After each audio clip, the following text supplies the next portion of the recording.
Oi, crianças, bom dia para vocês, tudo bem? Mais uma aula de história, fechando o nosso primeiro bimestre, para depois realizarmos a prova mais difícil de todas de história. Tô brincando. Bom, dando continuidade ao nosso conteúdo, vamos falar sobre o início da colonização portuguesa no Brasil. Eu trouxe para vocês um quadro de Vítor Meireles. Esse cara pintou esse quadro em 1860, final do século XIX, e ele nos mostra a primeira missa realizada aqui no Brasil. Presta atenção numa coisa: a cruz é o principal elemento desta imagem. Mostra a presença do cristianismo na América, a presença do catolicismo, a Igreja Católica, porque era a intenção de Portugal não só colonizar, explorar esse território, mas também cristianizá-lo. Olha que interessante. Do lado do litoral, nós temos os portugueses, porque eles vêm do mar, eles vêm do oceano. Do lado de cá, do nosso lado, estão os índios, os nativos, os primeiros habitantes da América. Então, esse quadro mostra o encontro de culturas. Aqueles que vieram do litoral, que vieram do oceano, e esses que já estavam aqui, os nativos, os indígenas. E o plano central, cruz, catolicismo. Pode continuar. Bom, o objetivo da nossa aula de hoje é compreender o sistema de administração implantado no Brasil pelos portugueses no início da colonização. Sistema de administração significa como Portugal vai gerenciar, vai organizar, como Portugal vai realizar a colonização aqui no nosso território. De que forma vai povoá-lo, de que forma vai explorá-lo. Tá bom? Essa é a aula de hoje. Pode passar. Bom, nós temos na nossa história alguns períodos.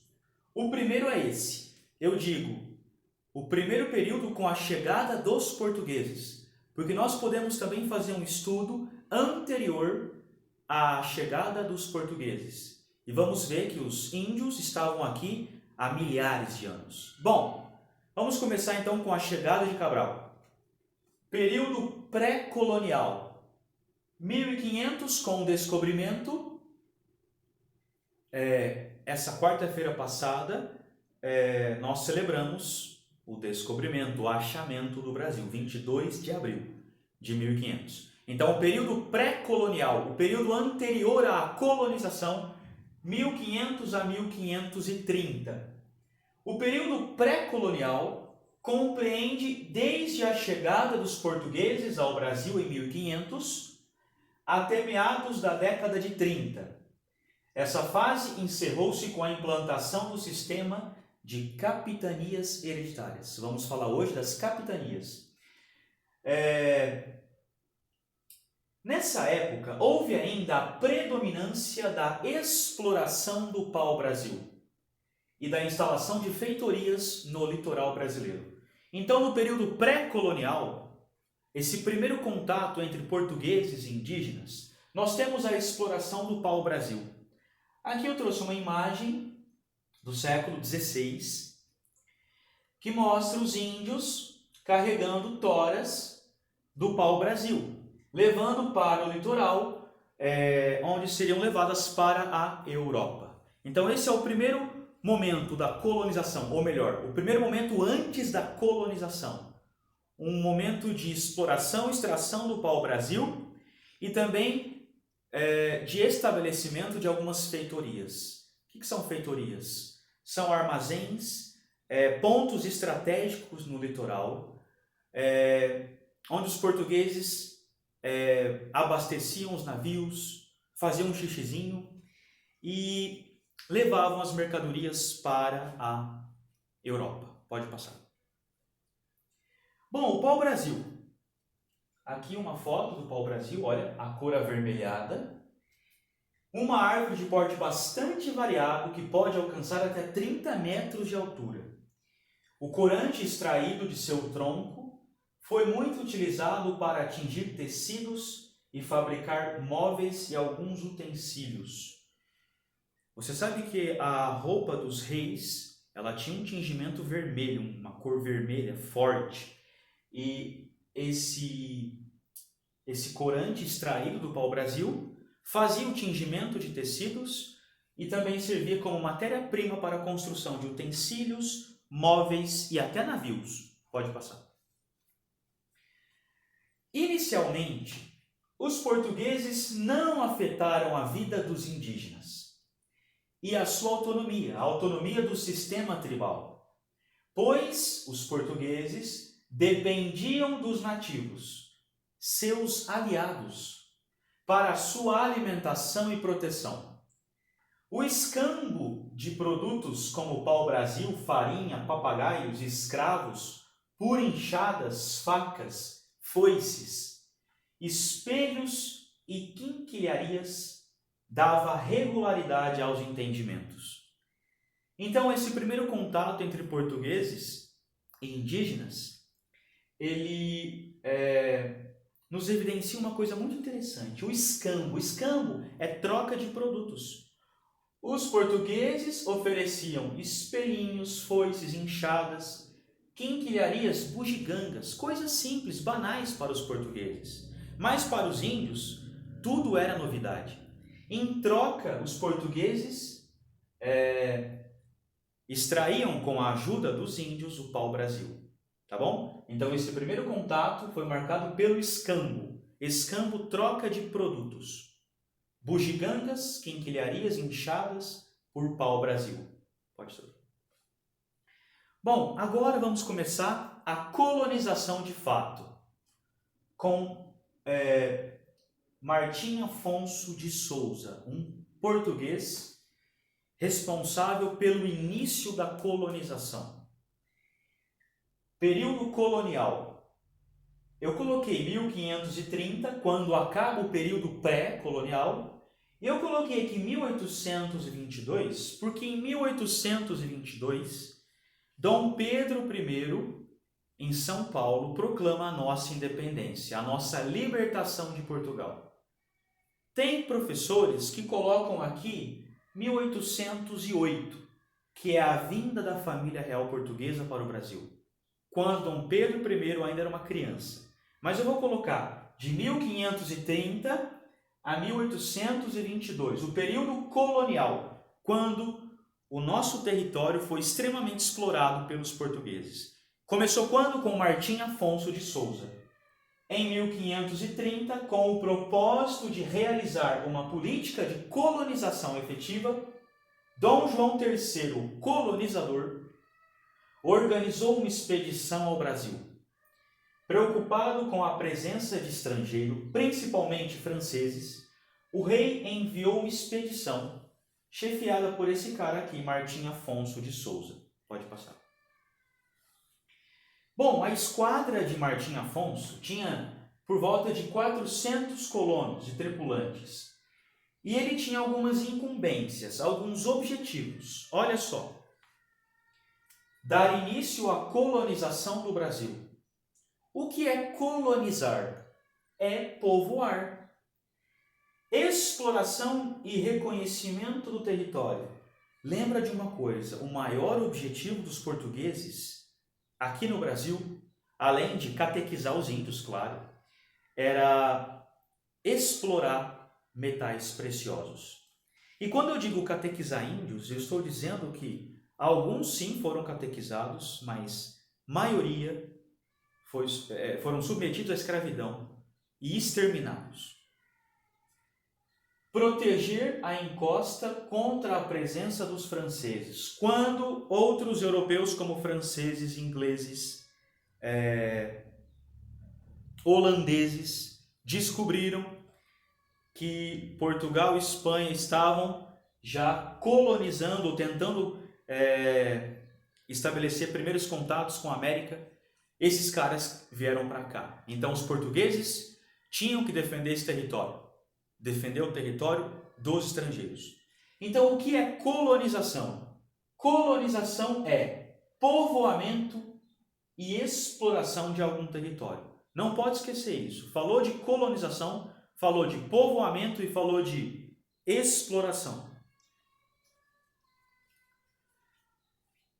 Bom, entre as realizações, os feitos de Martim Afonso de Souza estão a fundação em 1532 de São Vicente, a primeira vila brasileira, é a cidade mais antiga do Brasil. Uns consideram como primeira, outros como segunda. São Vicente está no litoral paulista, pertinho de Santos, então é a primeira vila fundada no Brasil colônia, por Martim Afonso de Souza. Pode passar. A introdução da cana-de-açúcar e do gado na região de São Vicente. Portugal já fazia experiências com a cana-de-açúcar em algumas ilhas próximas da África, e um dos objetivos era criar engenhos de açúcar. Para isso, Portugal trouxe sementes, enxadas, equipamentos agrícolas para começar o cultivo desse vegetal que vai ser extremamente rentável para Portugal. Pode passar. E aqui está a criação do primeiro engenho. Engenho é como se fosse uma fábrica que produz açúcar e aguardente a partir da cana-de-açúcar. Olha só, esse engenho ele é movido pela força de animais, então ele é um engenho trapiche, chamado de engenho trapiche. Aqui tem a moenda que vai moer a cana-de-açúcar, vai sair da cana um caldo, esse caldo vai ser tratado, cuidado, purificado e transformado em açúcar e aguardente. Pode passar. Bom, agora a situação do índio começa a ficar muito delicada. Aqueles primeiros contatos amistosos, pacíficos, tranquilos, vão dar lugar a uma experiência de escravidão, de exploração. Olha só. Ao substituir o escambo, troca de produtos, pela agricultura, os portugueses começavam a virar o jogo. O indígena passou a ser, ao mesmo tempo, o grande obstáculo para a ocupação da terra e a força necessária para colonizá-la. Então, o índio agora era um inimigo que deveria ser dominado, escravizado e até dizimado. Vocês vão ver que milhares, milhões de índios vão morrer nessa experiência. Não só por causa dos assassinatos, vamos pensar assim, vamos falar assim, mas por causa de muitas doenças como varíola, sarampo, doenças que os índios não conheciam. Submetê-los, sujeitá-los, escravizá-los, negociá-los, tornaram-se a grande preocupação. Essa imagem, esse quadro, é de um artista que veio para cá no século XIX, um artista francês muito famoso e que traçou muito do cotidiano dos africanos, dos índios, Jean-Baptiste Debré. É a família Guarani capturada por caçadores de escravos. Pode passar. Com Martim Afonso, Portugal começou a colonização do Brasil. Entretanto, o governo português passava por dificuldades econômicas. Foi então que Dom João III decidiu adotar aqui no Brasil o sistema de capitanias hereditárias. As despesas de colonização ficavam à carga dos donatários, pessoas que recebiam as capitanias. Pode passar. Aqui estão as capitanias hereditárias. O que eram as capitanias? Grandes propriedades que começavam do litoral até a linha imaginária do Tratado de Tordesilhas. Lembra? O acordo entre portugueses e espanhóis. Do tratado aqui, da linha para cá, a leste, terras portuguesas. Do tratado aqui, a oeste, território espanhol. Então, foram 15 propriedades muito grandes, centenas de quilômetros de extensão. As capitanias hereditárias foi um sistema de administração territorial criado pelo rei de Portugal, Dom João III. Este sistema consistia em dividir o território brasileiro em grandes faixas e entregar a administração para particulares, os donatários. Quem recebia essas grandes propriedades eram os donatários. Funcionários do rei, também muitos aventureiros e até condenados pela justiça portuguesa, porque vir para o Brasil era um sofrimento terrível. Aqui, muitos perderam sua vida por conta dos ataques dos índios e muitos nem vieram para cá. Então eram 15. Primeira capitania, Maranhão, dividida em duas, Ceará, Rio Grande, Itamaracá, Pernambuco, essa deu certo, Bahia de Todos os Santos, Ilhéus, Porto Seguro, Espírito Santo, São Tomé, São Vicente, segunda capitania que deu certo, que estava dividida em duas, São Vicente, Santo Amaro e de novo São Vicente, e no final Santana. Para 15 propriedades, 12 proprietários, 12 donatários, porque, por exemplo, Martim Afonso ficou com 2 propriedades, São Vicente aqui e São Vicente aqui, tá bom? Pode passar. Bom, quais eram os direitos e os deveres dos donatários, os que recebiam da coroa portuguesa o direito de explorar esse território? Explorar os recursos naturais e minerais da terra, encontrar principalmente metais preciosos, ouro e prata. Desenvolver a agricultura e a pecuária, criação de gado, obtendo lucro com estas atividades. Escravizar índios para serem usados como mão de obra. Fazer a proteção do território, principalmente contra invasores holandeses, ingleses e franceses. E fundar vilas, por exemplo, São Vicente é a vila mais antiga do Brasil. Pode passar. Ao todo foram 15 capitanias, como eu disse, e 12 donatários. As que deram certo, Pernambuco, doada para Duarte Coelho, e São Vicente, doada para Martim Afonso de Souza. Elas tiveram prosperidade, tiveram sucesso, as capitanias de Pernambuco e de São Vicente, porque elas produziam cana-de-açúcar. Produziam açúcar, através dos engenhos. Por que as outras não deram certo? A imensidão dos lotes, falta de recursos econômicos, a distância em relação a Portugal e ataques indígenas. Pode passar. Bom, Portugal viu que só com as capitanias o Brasil não seria muito bem colonizado. Então, houve a necessidade de melhorar um pouquinho o sistema de administração aqui colonial. O que fez o rei de Portugal? Foi assim que em 1548, Dom João III, rei de Portugal, criou o sistema de governo geral, que, além de centralizar o poder político da colônia brasileira, dava uma assistência mais direta. Esse sistema administrativo incluía um governador, magistrados e dependentes da coroa. Aqui está Mendes Sá, que assumiu a nossa colônia como se fosse um presidente, mas ele era representante do rei aqui no nosso território, tinha os seus funcionários. Mendes Sá governou durante 15 anos, o mais violento de todos. Olha só. Pode. Começava a política do grande terror. Milhões de indígenas seriam dizimados. Dizimado significa assassinados. E dizimados, mortos, não só por ataques dos portugueses, pela violência portuguesa, mas também pela contaminação de muitas doenças desconhecidas pelos índios.